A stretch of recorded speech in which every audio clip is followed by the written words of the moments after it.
a 70cm square window.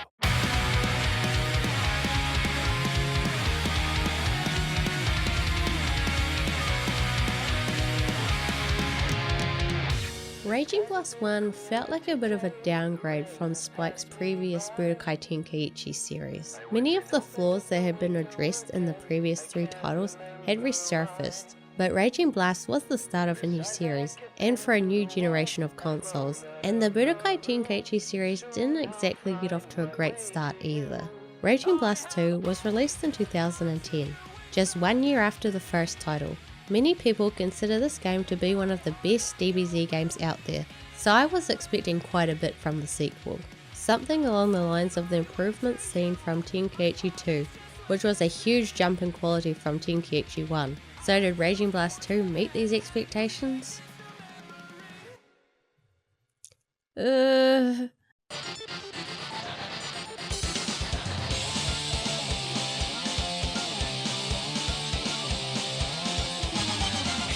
I'm pretty sure the character models are the same as in the first game, at least for the returning characters. Now I don't think that reusing assets is a bad thing, especially these models. They are highly detailed and look pretty much exactly how I'd imagine the Dragon Ball characters to look in 3D. Despite the fact that the models are the same, Raging Blast 2 has a slightly different art style. Instead of the same flat cell shading, the characters in the game make extensive use of specular shading. Specular lighting is a graphical effect that simulates how light reflects off shiny or glossy surfaces, but instead of just using it on materials like armor or metal, stuff that might be shiny, it is applied to the entire character, making them appear to be made of shiny plastic. And I think this art style makes the game look way worse than Raging Blast 1. Okay, I'm going to show you something now. Have a look at this. Okay. This is what you think is great, and I like think it that. is bloody horrible. It seems like the developers wanted to make the game look different, but didn't have enough time, so they just turned up the specular on everything. Yet, looking at some of the studio's later Dragon Ball games, this art style appears to have become their go-to. So Raging Blast 2 is more like their first attempt at creating this style, and quite frankly, it shows. The models are designed with a flat cell shading style in mind, and they work exceptionally well for that. But when you try to make them look more realistic, and I use the term realistic very loosely here, when you try to make these models look more realistic without changing the textures or normal mapping, they look strangely shiny. Raditz is one of the models who has suffered the most as a result of this change. Look at his hair. It looks awful. It clearly was not modelled with this shading style in mind. The game's aesthetic takes on an action figure motif, which would actually work way better with the first game, where the menus and stuff were presented as little dioramas. I mean, I still wouldn't like it as much as the flat cell shading, but it would fit in better with the overall style. I will say though that the lighting on the characters when they are transformed and powering up is quite striking. The menus in the game are a huge downgrade. The dioramas that I adored have been replaced with standard menu design. It has a galaxy theme throughout and doesn't look bad, but it's a bit generic when compared to the creativity seen in Raging Blast 1. The animations are fast-paced, fluid and highly stylized, as one would expect from a Dragon Ball game. With exaggerated movements and intense impacts, the animation is intended to capture the source material's high energy. Do people not have mufflers in this neighborhood? Bloody hell. The animation is intended to capture the source material's high energy, over-the-top action with characters moving and fighting at incredible speeds while unleashing powerful energy blasts and signature moves, with Vegeta with his fancy footwork, Future Trunks slashes his sword, and Future Gohan with his one-handedness, even though he still has 2. Is it just me, or does Spike always animate Future Gohan like he is missing one arm? But they never commit to the model only having one arm. In any case, each character's movements are highly detailed, expressing their unique personalities and fighting styles. Attacks feel very powerful, with impact and speed lines emphasizing actions. The sky will darken and change in stages as you power up. A really cool detail when performing key attacks is that the more powerful the character is, the bigger the debris will be. I better hurry up and take you down! Okay, let's go! I'm gonna knock you out!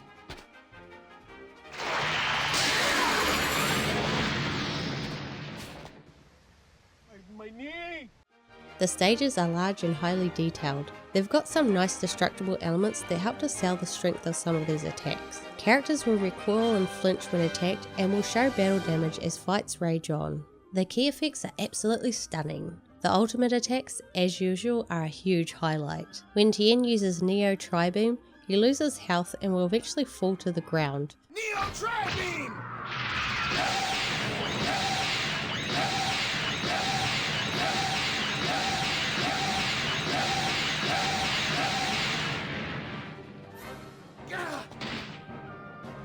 Is he okay? Future Gohan will perform an awesome little flip when using Fierce Combination.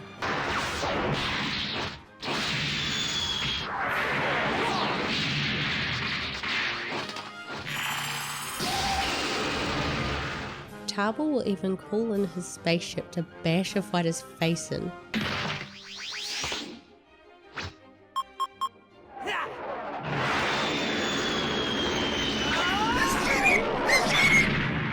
What's your favorite ultimate attack? I like that one too.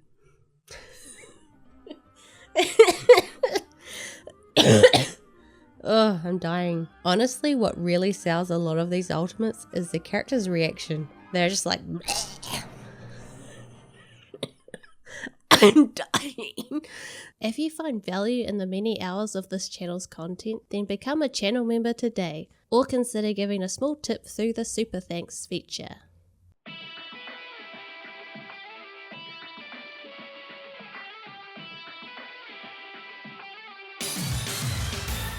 Galaxy Mode is this game's story mode, except it isn't, because there is no story mode in this game. Did they say why?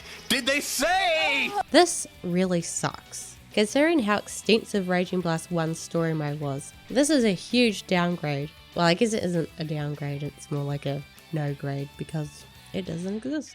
Now you're probably thinking that, wasn't I just complaining in the Raging Blast 1 video that I was sick of playing through the same story over and over again? And what I have to say to that is, I'm a woman, what'd you expect?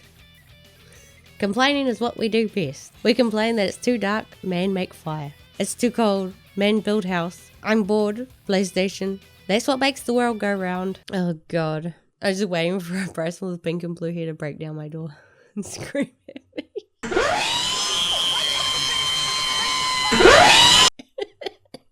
This video has gone so derailed. What was I talking about? Oh yeah, Dragon Ball. Even though I am sick of playing through the Dragon Ball Z story, I still would like a story mode. Preferably one with an original story, or they could do more of those what-if scenarios that they had in the first game.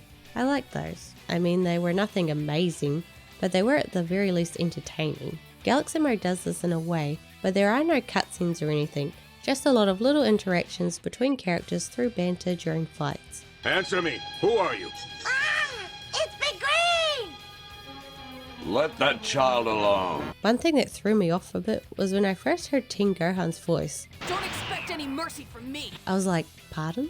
This is the first Dragon Ball game in a long time that does not feature the Funimation voice cast in the English dub. It uses the Dragon Ball Kai cast. While I prefer the Funimation voices because that's what I grew up with, the Kai cast isn't necessarily bad. They're just different. Even if you don't like the English dub, you can switch to the Japanese voices. Every character has their own Galaxy Mode, which consists of several fights laid out on a grid. Fights will have varying levels of difficulty, as well as a variety of challenges. The difficulties of a stage are a little misleading. Well, not really misleading, more that they're poorly conveyed. When a stage is rated as very difficult, it does not necessarily mean that it is more difficult than a stage rated as hard. This is because it refers to the difficulty of the CPU, rather than the overall stage difficulty. As a stage, having the CPU set to very hard, but only fighting one character is much easier than facing off against a team of 4 fighters set to hard. At least for the most part. I think every time actually. The most difficult challenges, however, is overcoming some of the special conditions that the game will impose on certain stages. For example, in some fights you will begin with extremely low health. This will be no problem if you're a skilled enough player, but if you're like me, there is a system in the game that can help turn the tides in your favour. This is done through character customization. The customization isn't as good as the first game, but it does have some cool aspects to it. Each character has 10 slots. There is a point system that you must adhere to. Each character has a different number of limit points. Items are assigned to a point value. Generally, the more powerful an item, the higher its point value. This system kind of sucks because there isn't really a way to create a really overpowered character. My first thought is that they did it this way to keep the online more balanced. But then when I looked it up, it turns out that you couldn't use items online anyway, so I don't know what they're thinking with this. Some items that you equip characters with will actually give them debuffs and other downgrades. The payoff is that these items will also give the character more limit points. I really like the concept of the system, which allows you to customize a character's strengths and weaknesses. However, due to the limited number of equipment slots, a character can only be truly great at one thing. I would much prefer it if you could equip a lot of items to make a really OP character. This is Dragon Ball. I want to be powerful enough to destroy planets and have the bodies piled up high. Well, you know, just for fun. Not all items are for improving stats and abilities. There are also items that are purely for aesthetic. You can change a character's aura, one of the coolest being this awesome looking blue fire. I'm boo da boo dee da boo die. I wanna die. And you can even make everyone dead. Yay. Despite the fact that the customization isn't as good as it was in the first game, it has the huge advantage of being usable in Galaxy mode.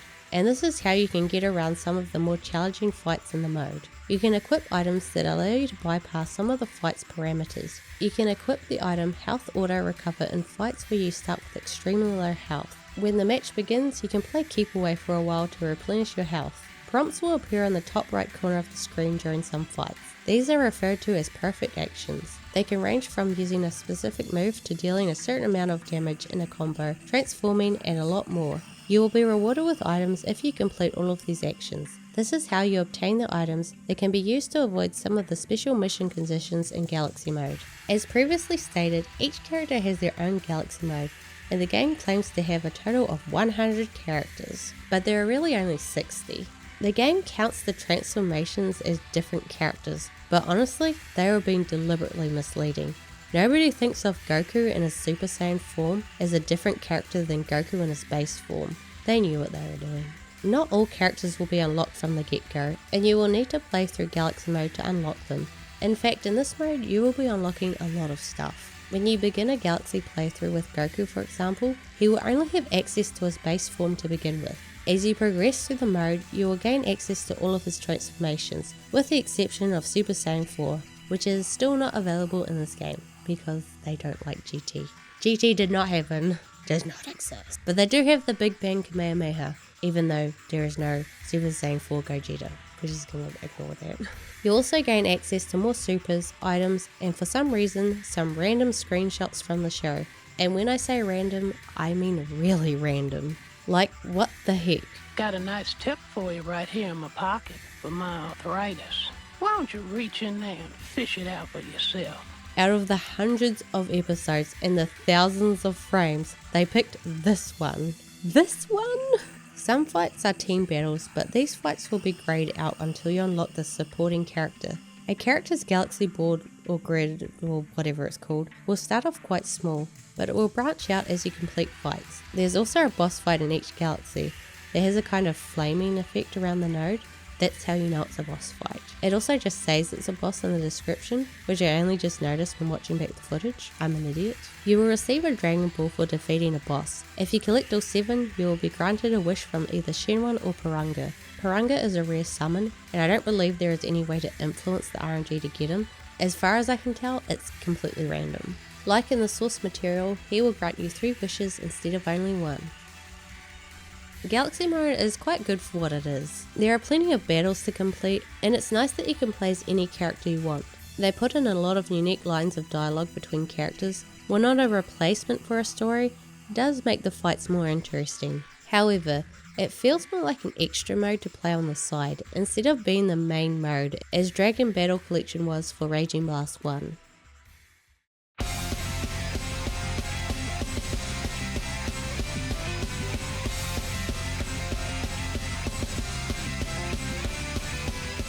All of the characters will be unlocked as you make your way through Galaxy mode, aside from one. Hachiak can be obtained by simply going to the museum and watching the Plan to Eradicate the Super Saiyans OVA. It was originally released in Japan on July 23rd, 1993, but not this version, as this is actually a remake, with completely redone animation and script. Here's a short summary of the events. First guy to die loses!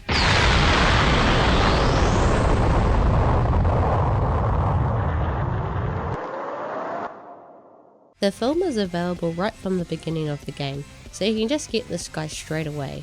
Spike has always done a good job of incorporating elements from the Dragon Ball Z films into their games. Not only are the characters from the various films included, but some of the attacks seen in the films are also recreated.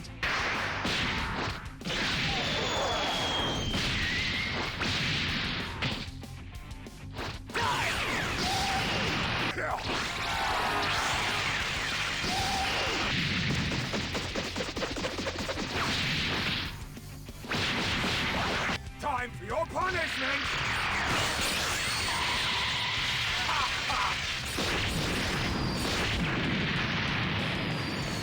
I'll teach you! Get that drop!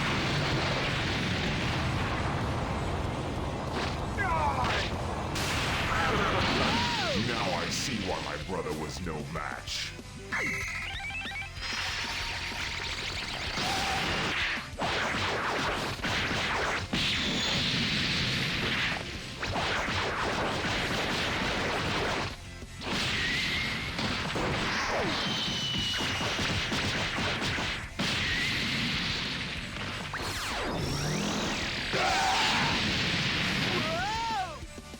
I know I keep going on about the cool little details in these games, but they really are my favourite things about them.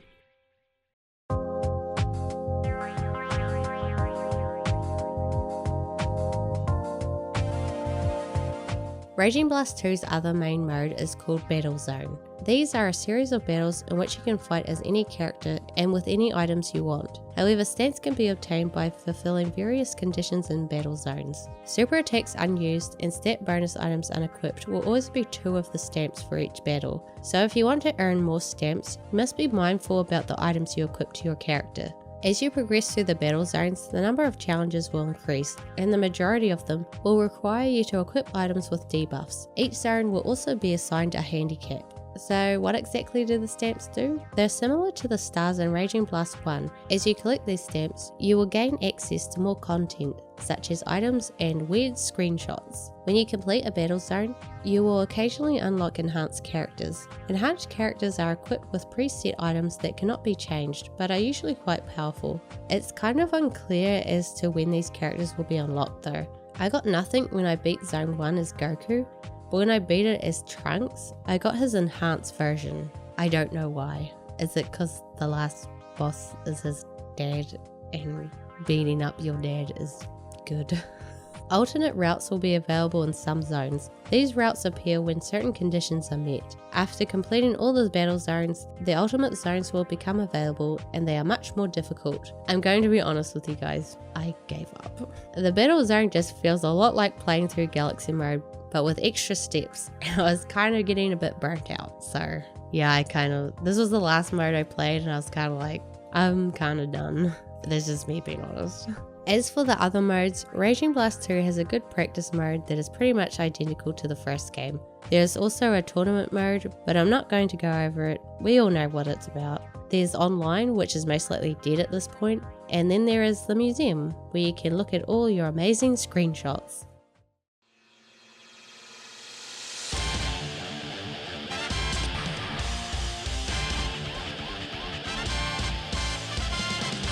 Fighting in Raging Blast 1 was a little sluggish, the hitboxes were inconsistent, there are strange pauses in the combat, and the controls felt unresponsive at times. It was by no means bad, it just really needed some refinement, and that is exactly what Raging Blast 2 achieves. The core mechanics are essentially the same, but they have been improved to make actions feel more intentional.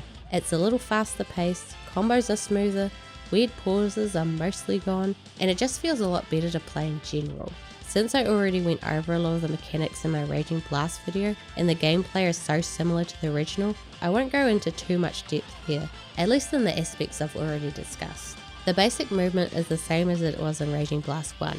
You will automatically lock onto your opponent and be able to move around them using the analog stick. Using steps and dashing will allow you to position yourself and to set up attacks and combos at almost any angle. Depending on where you are, will sometimes change the attack that a character will perform.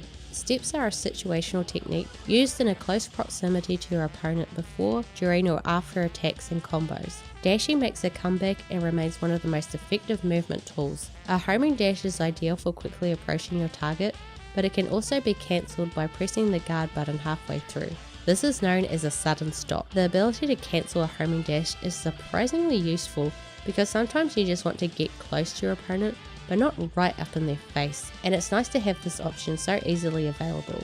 This technique can also be used to cancel into a super dash and get behind your opponent. Sudden stops can also be used when super rising, but honestly I never used it this way. Mostly because it's kind of hard to see when you really want to stop, thanks to the way the camera works. One of the biggest weaknesses to the movement, specifically the super dash, has to be the camera. When using a super dash, it has the habit of lagging behind. It doesn't happen all the time, but it happens frequently enough to be an issue. When super dashing, your character will approach the opponent from behind at a high speed, and the camera will pull back to show the dash before cutting to a close-up to the characters. However, sometimes it takes longer to cut to the close-up view, and your character is unable to perform any actions until the camera catches up.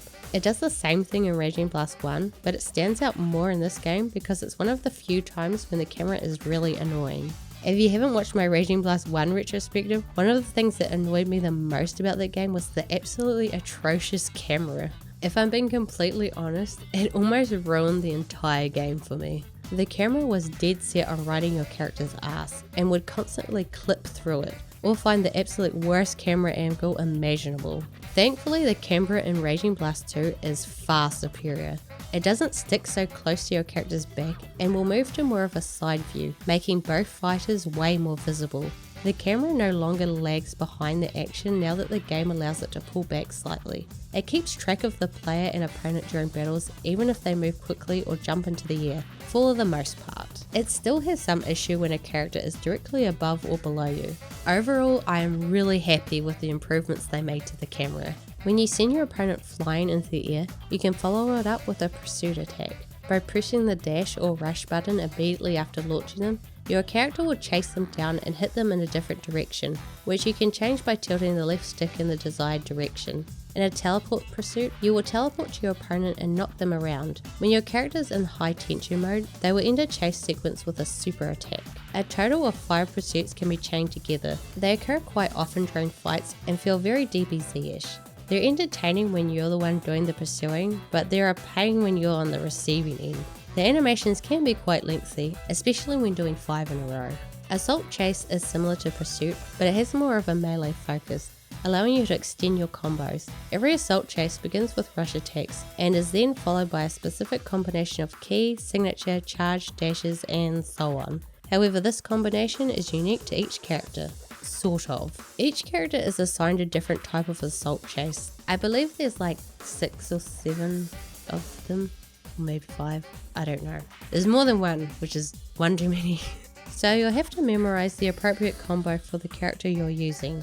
Or do what I do and start the assault chase and then mash all of the buttons. There is some luck involved, but it works surprisingly well. 60% of the time, it works every time.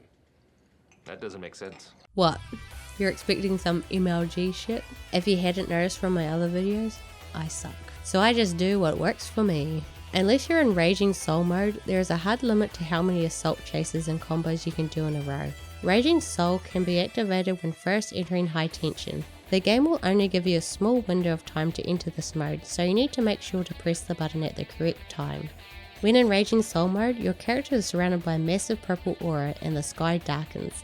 Even the music will change. You can set the music that plays when in Raging Soul mode by going into the options, but this option is only available if you wish for it from Shenron, which I think is kinda stupid. Just let me pick the music I want. Although if this game was released today, they would probably have it as some sort of DLC that you would have to pay for. I'm sorry, I'm getting very cynical in my old age. Unfortunately, it's not as awesome as the game makes it out to be. Raging Soul will increase your character's strength and allow you to string longer combos and assault charges together. This is great if you're good at the game, but the main disadvantage of this mode is that you can't use any super or ultimate attacks. Raging Soul constantly depletes the ki gauge and the mode ends when it reaches 0. Some of the most useful defensive tools in the game are guarding, evading and teleporting. With the exception of charge attacks, throws and ultimates, the guard will block almost everything. While guarding from attacks, if you can get the timing right, you will be able to deflect incoming super attacks by flicking the left stick. If you succeed, it will display this cool little animation. There's also the option of completely avoiding a super attack, though this is a much riskier move, because if you don't press the guard button at the exact right time, you will either end up blocking if pressed too early. If pressed too late, you'll be hit by it. I usually just end up going for the deflecting option, since you can kind of cheat it by constantly rotating the stick. You will get it almost every time. It's a legitimate strategy. Most attacks can be avoided by guarding right before a hit, so you'll want to practice timing correctly. It will save you a lot of health. Speaking of health, let's talk about the health bar, or as it's known in America, the rounded square health meter.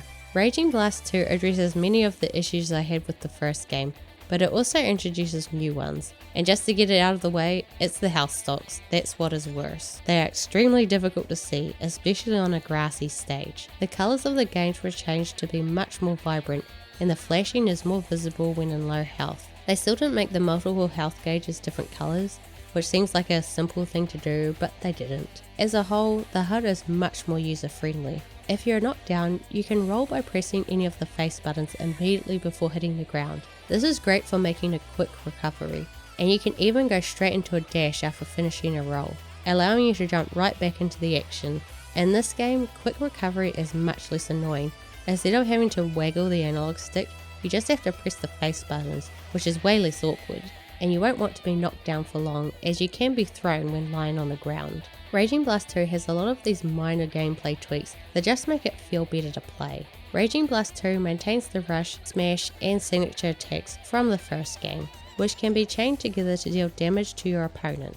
As many of you are probably aware, I found cancels to be the most difficult part of the game to learn, so take this next point with a grain of salt. But following up on each attack is a lot easier to do than in Raging Blast 1. The game doesn't rely as much on cancels to create long combos. It makes the characters feel more similar, but it also makes the gameplay feel more smooth, and honestly easier to grasp. Yes, this does mean that you can get away with button mashing at times, but it won't get you that far, as Raging Blast 2, just like its predecessor, requires good positioning and timing from the player.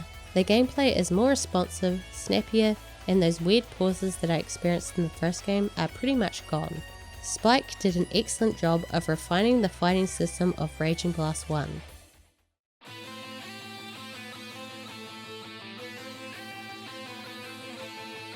Raging Blast 2 improves upon the gameplay of the first game and fixes a lot of the issues. There are more characters and stages, but the mode feels more like an extension to Raging Blast 1 rather than a sequel. It feels like half of the game is missing. If they were to combine both of these games together, with Raging Blast 1's story and graphics paired with 2's better gameplay, it would be a pretty excellent Dragon Ball game. As it stands, it's decent, but a little underwhelming. If I had to pick one, I'll go with Raging Blast 1 as it caters more to my taste, even though 2's gameplay is much better. As you can probably tell, I'm not exactly that enthused about the Raging Blast series. It was trying to be an evolution of the Budokai Tenkaichi series, but in many ways it feels like a de-evolution.